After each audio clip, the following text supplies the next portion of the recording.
बीमार होने के बाद प्रेमानंद महाराज जी का पहला वीडियो आया सामने।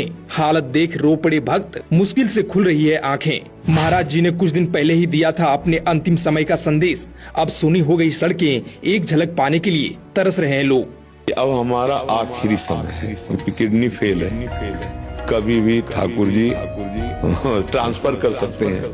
जी हाँ, प्रेमानंद महाराज जी की दुनिया दीवानी है। कलयुग में लोग इन्हें भगवान का अवतार भी मानते हैं। उनके प्रवचनों को सुनकर कईयों का जीवन धन्य हो गया। साथ ही हर आदमी उनके प्रति एक अच्छी भावना और श्रद्धा रखता है। लेकिन महाराज जी को लेकर एक ऐसी खबर सामने आई जिसने हर आदमी को मायूस कर दिया। इतना ही नहीं, हजारों लोग उनकी इस खबर को सुनने के बाद फूट फूट कर रोने लगे।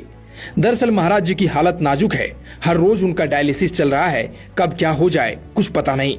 हालांकि लाखों भक्त उनकी जल्दी स्वस्थ होने की कामना कर रहे हैं। ऐसे में जो सड़कों से होकर महाराज जी की पदयात्रा करते थे वह अब वीरान पड़ी है। लोग आते हैं और मायूस होकर चले जाते हैं।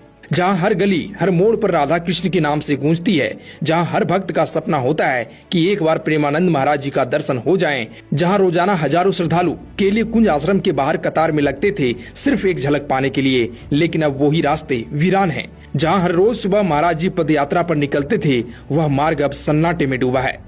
दरअसल शनिवार को केली कुंज आश्रम की ओर से एक सूचना जारी की गई। उसमें लिखा था कि पूज्य प्रेमानंद महाराज जी का स्वास्थ्य ठीक नहीं है, अतः उनकी नियमित पदयात्रा अनिश्चित काल के लिए स्थगित की जाती है।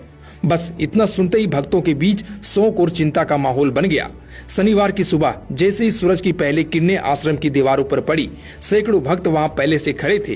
किसी के हाथ में फूल थे, किसी के हाथ में तुलसी माला।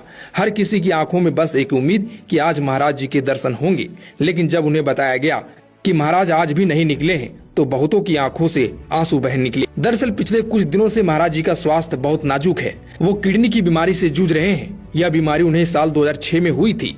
शुरुआत में जब उन्हें पेट में दर्द हुआ तो उन्होंने डॉक्टर को दिखाया। जांच में पता चला कि दोनों किडनियों में सिस्ट है। बाद में दिल्ली के डॉक्टर ने बताया कि महाराज जी की दोनों किडनियां धीरे धीरे काम करना बंद कर रही है। लेकिन हैरानी की बात यह है कि इस गंभीर बीमारी के बावजूद महाराज जी ने कभी अपनी भक्ति नहीं छोड़ी। उन्होंने अपनी दोनों किडनियों को कृष्ण और राधा नाम दिया है। कहा है, जब तक राधा और कृष्ण मेरे भीतर हैं मुझे कोई चिंता नहीं। उनकी यह सोच ही उन्हें साधारण इंसान से असाधारण संत बनाती है। जहां कोई और व्यक्ति बीमारी से टूट जाता है, वहीं महाराज जी ने अपने दर्द को भी भक्ति का साधन बना लिया। आपको बता दें कि पहले वो काशी में रहते थे, जहां उन्होंने सिर्फ भक्ति में अपना जीवन समर्पित किया। लेकिन जब बीमारी का पता चला तो वो वृंदावन चले आए और राधा नाम जप में लीन हो गए। वहीं अब आश्रम की ओर से भक्तों से विशेष अपील की गई है कि वे मार्ग पर इंतजार न करें, क्योंकि महाराज का स्वास्थ्य उनकी सर्वोच्च प्राथमिकता है। आश्रम से बताया गया है कि महाराज फिलहाल आराम कर रहे हैं और जैसे ही उनकी तबीयत सुधरेगी वे अपनी पदयात्रा और दर्शन पुनः शुरू करेंगे। खैर, आप क्या कहना चाहेंगे? कमेंट में अपनी राय जरूर दें।